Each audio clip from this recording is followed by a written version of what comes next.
જય પુરુષોત્તમ ભગવાન।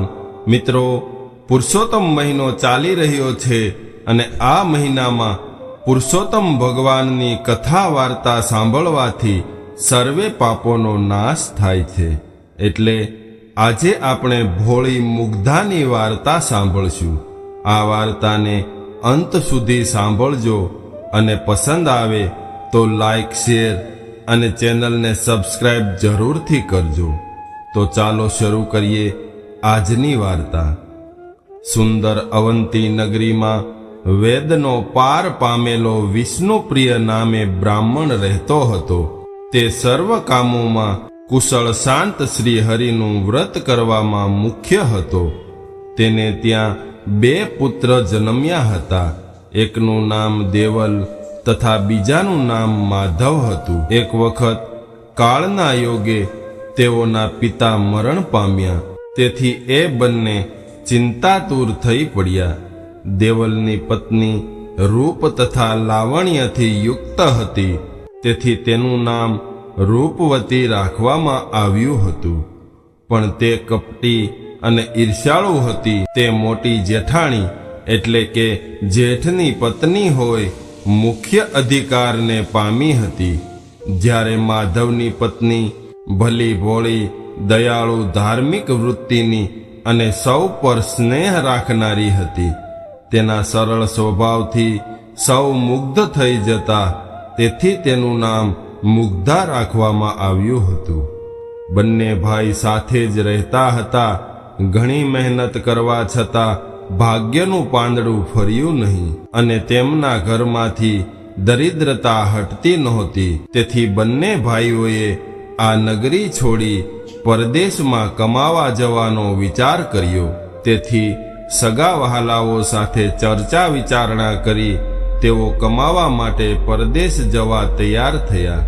તે વખતે દિયર માધવે પોતાના મોટા ભાઈની વહુ રૂપવતીને કહ્યું કે ભાભી, મારી ભોળી પત્નીનું નાની બહેનની જેમ રક્ષણ કરજો તથા પોતાની દીકરીની જેમ તેની સંભાળ રાખજો, કારણ કે આ દુરાચારી સંસારથી તે બિલકુલ અજાણ છે।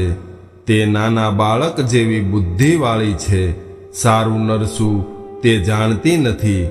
તો તમારા ઉપર વિશ્વાસ રાખી હું પરદેશ જાઉં છું। કપટી રૂપવતીએ સારી રીતે આશ્વાસન આપી દિયરને વિદાય કર્યો। બંને ભાઈ પૈસા કમાવાની ઈચ્છાથી પરદેશ ગયા। પાછળથી કપટી રૂપવતીએ પોતાની જાત બતાવતા ભોળી મુગ્ધાને કાઢી મૂકી। કમભાગી, તું મારા ઘરમાંથી દૂર જતી રહે। ઓ અભાગણી, તારા નસીબ યોગે જ મારો સ્વામી અતિશય દરિદ્રપણું પામ્યો છે, એમ કહી તેણે વ્યભિચાર કરવાની ઈચ્છાથી મુગ્ધાને ખૂબ માર મારી ઘરમાંથી કાઢી મૂકી। રોતી કકળતી મુગ્ધા ઘરમાંથી નીકળી ગઈ અને લોકોના ઘરનું કામ કરવા લાગી અને પેટ ભરવા લાગી।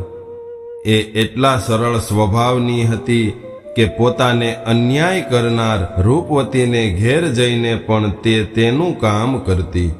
પણ અભિમાની અને વ્યભિચારમાં રત રૂપવતીને તેની કદર ન હતી। એવામાં પુરુષોત્તમ મહિનો આવ્યો। લોકોમાં દેખાડો કરવા દંભી રૂપવતી પણ પોતાની સખીઓ સાથે સ્નાન કરવા તૈયાર થઈ। એણે ઘરમાં દેવની સ્થાપના કરી પૂજાપાઠ ઉપવાસ કર્યા। મુગ્ધા આ બધું જોઈ વિસ્મય પામી। તેણે રૂપવતીને કહ્યું, આ વ્રત મારે લાયક હોય તો મને પણ કહો, તેથી હું પણ કરું। ત્યારે રૂપવતીએ એમ કહીને ઉલટો તેનો તિરસ્કાર કર્યો કે તું શું વ્રત કરવાની હતી? તારા પાસે દોકડોય છે નહીં ને તું શું પૂજન દાન દક્ષિણા કરવાની હતી? જા, નીકળ અહીંથી, ના જોઈ હોય મોટી વ્રત કરવાવાળી। આથી દુઃખી થતી તે ચાલી નીકળી। રસ્તામાં તેને રૂપવતીની સખી ભામિની મળી। મુગ્ધાને નિરાશ અને દુઃખી જોઈ તે બોલી, અલી મુગ્ધા, તને શું દુઃખ છે? તે આટલી ઉદાસ છે? મુગ્ધાએ કહ્યું, બધાને વ્રત કરતા જોઈ મને પણ વ્રત કરવાની ઈચ્છા થઈ અને તમારી સખીને વ્રત વિશે પૂછ્યું તો તેણે કારણ વિના મારો ઘણો જ તિરસ્કાર કર્યો અને મને ગાળો દીધી.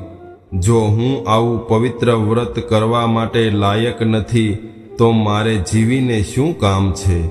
આ સાંભળી કુટિલા ભામિની મુગ્ધાની મૂંઝવણ સમજી ગઈ અને તેને હેરાન કરવાના આશયથી બોલી, એ વ્રત બે પ્રકારનું છે, એક તો પ્રસિદ્ધ અને બીજું ગુપ્ત. આ મલમાસમાં ગુપ્ત રીતે જ સ્નાન કરવું, મલમાસની પ્રસન્નતા માટે મેલા પાણીમાં સ્નાન કરવું. પાણીમાં જેટલો દુર્ગંધવાળો મેલ વધુ એટલા શ્રીહરિ જલ્દી પ્રસન્ન થાય છે. દિવસમાં 3 વાર ભોજન કરવું, ભોજન પણ તીખા અને કડવા પદાર્થનું કરવું. પીપળાનું પૂજન કરવું અને પાંદડાના પડિયાનું દાન કરવું. મેં રૂપવતીને પણ આ વ્રત કહ્યું છે, માટે તું આ ગુપ્ત વ્રત જ કર, જેથી તારા પર શ્રીહરિ જલ્દી પ્રસન્ન થશે. ભામિનીએ ઠગેલી ભોળી મુગ્ધાએ તો અતિ પ્રસન્ન થઈ હું તમે જણાવ્યા પ્રમાણે જ વ્રત કરીશ એમ કહી દીધું, કેમ કે તે કૂડ કપટ કે કુટિલતાને તો જાણતી જ ન હતી. પછી તે બાળાએ ઘરે જઈને ભામિનીએ જણાવ્યા પ્રમાણે જ વ્રત કરવા માંડ્યું. તેણે તો ભામિનીના કહેવા પ્રમાણે વ્રતની શરૂઆત કરી. એ પોતે તો વિધિ કે નિવેદને કોઈ રીતે જાણતી જ ન હતી, કેવળ શ્રદ્ધાથી વ્રત કરવા માંડી.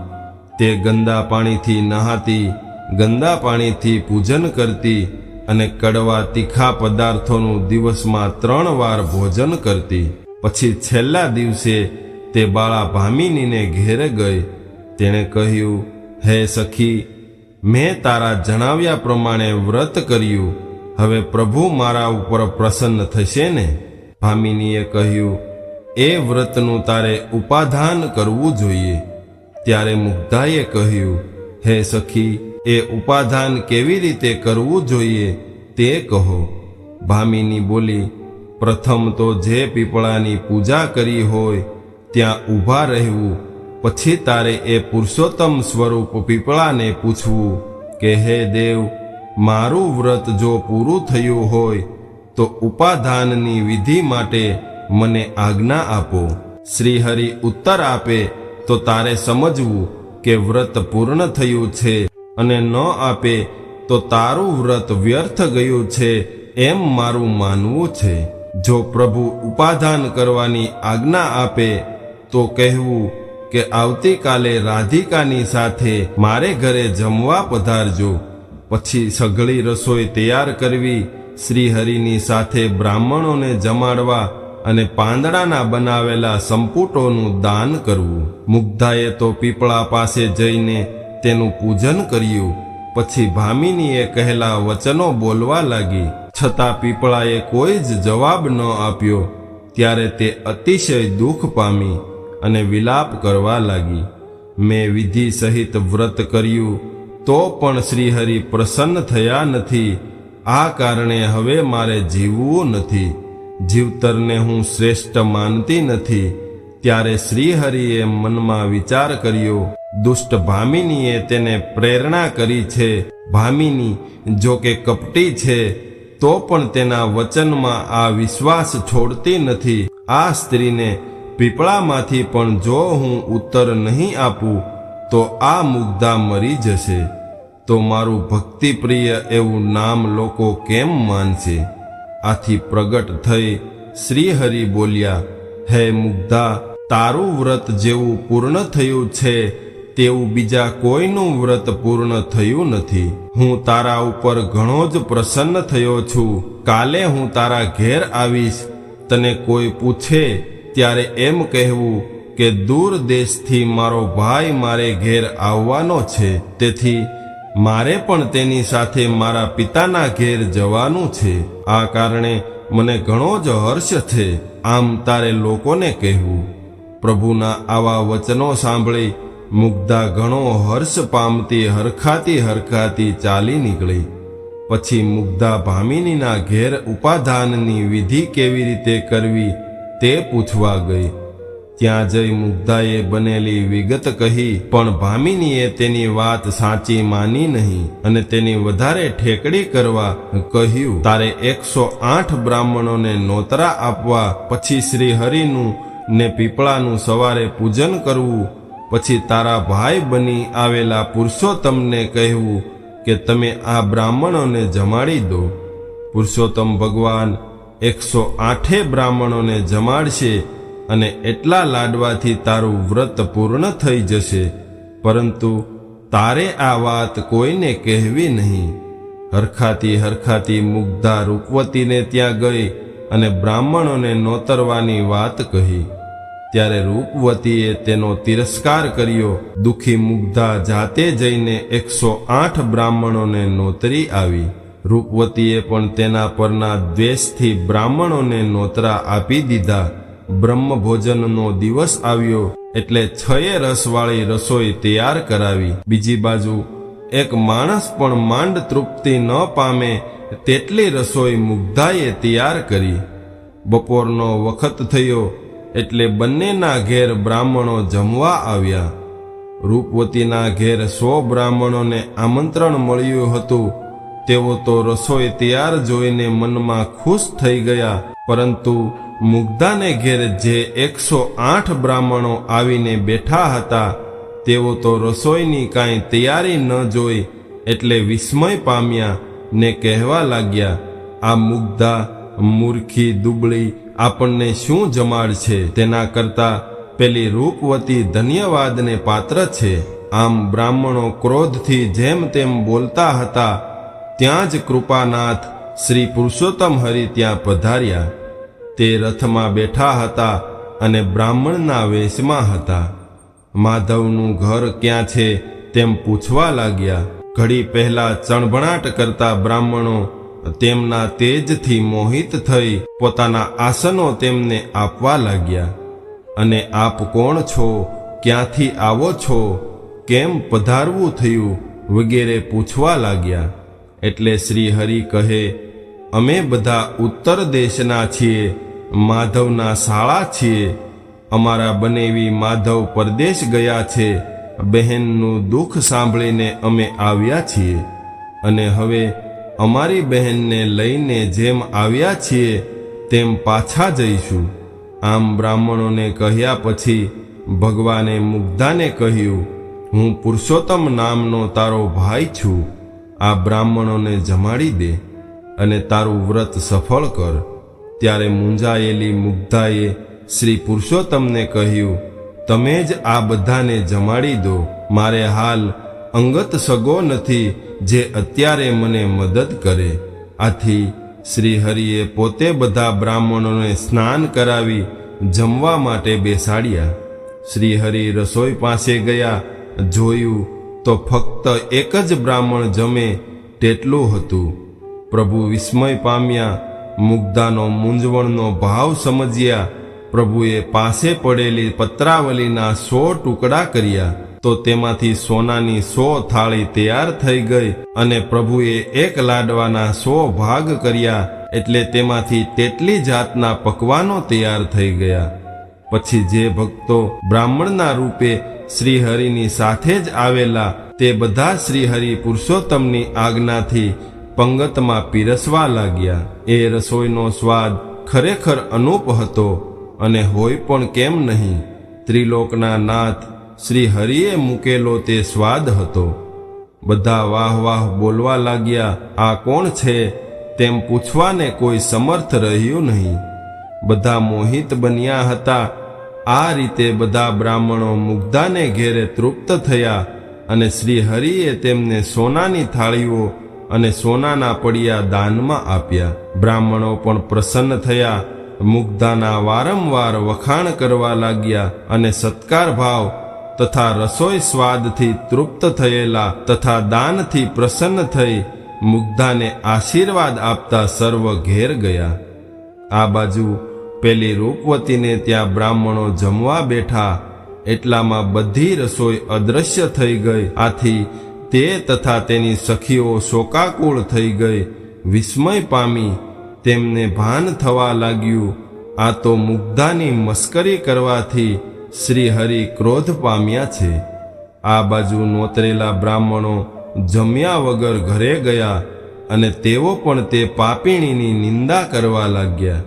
આ બાજુ શ્રી હરિ પુરુષોત્તમ મુગ્ધાને કહેવા લાગ્યા, મારી પ્રસાદી હવે તું જમી લે, એટલે તારું વ્રત પૂરું થશે. શ્રી પ્રભુના કહેવાથી મુગ્ધાએ પ્રભુ પ્રસાદીનું ભોજન કરતા જ તેનું ભોળ પણ દૂર થયું અને તેની બુદ્ધિ તેજવાન બની અને તેના ચહેરા ઉપર દિવ્ય તેજ પથરાઈ ગયું. તેણે સાક્ષાત લક્ષ્મીપતિ શ્રી પરમેશ્વરને ઓળખ્યા અને તેમના ચરણોમાં પડી હર્ષના આંસુથી ભીજાતા ગદગદ સ્વરે તેમની સ્તુતિ કરવા માંડી.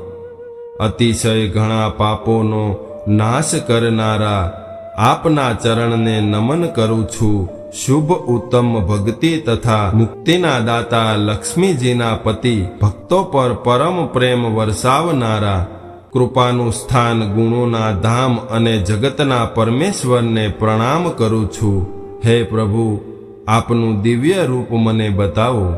મુજ અભાગણીની આટલી અરજ પૂરી કરો. મુગ્ધાની આ સ્તુતિથી તે જ ક્ષણે શ્રીહરિ બે ભુજાધારી હાથમાં મુરલીવાળા વનમાળાથી સુશોભિત પ્રગટ થયા. શ્રીહરિ બોલ્યા, હે મુગ્ધા, તે ભક્તિથી મારી આરાધના કરી છે, તેથી હું તારા પર ઘણો જ પ્રસન્ન થયો છું. તારી ભક્તિના બળે તારો પતિ પરદેશથી ઘણું જ કમાઈને આવશે. તારે હવે કદી દુઃખના દાડા જોવા નહીં પડે. જે ખાડામાં તે સ્નાન કર્યું છે તે ખાડો હવે મુગ્ધા સરોવરના નામે પ્રખ્યાત થશે. જેમાં કોઈ પાપી પણ સ્નાન કરશે તો તેના પાપ બળી જશે અને તે મોક્ષને પામશે. અંતકાળે તારો ગૌલોકમાં વાસ થશે. આમ કહી પ્રભુ અંતર ધ્યાન થઈ ગયા. આમ ભોળી મુગ્ધા પુરુષોત્તમ પ્રભુની કૃપાથી સુખ શાંતિ પામી અને લાંબુ આયુષ્ય ભોગવી પતિ સાથે ગૌલોકમાં વાસ પામી અને અભિમાની રૂપવતી નિંદા કરવાથી નરકમાં ગઈ. બોલો પુરુષોત્તમ ભગવાનની જય. મિત્રો, આ કથા વાર્તા તમને પસંદ આવી હોય તો વિડીયોને લાઈક, શેર અને નવા હોય તો ચેનલને સબસ્ક્રાઈબ જરૂરથી કરજો. જય શ્રી કૃષ્ણ.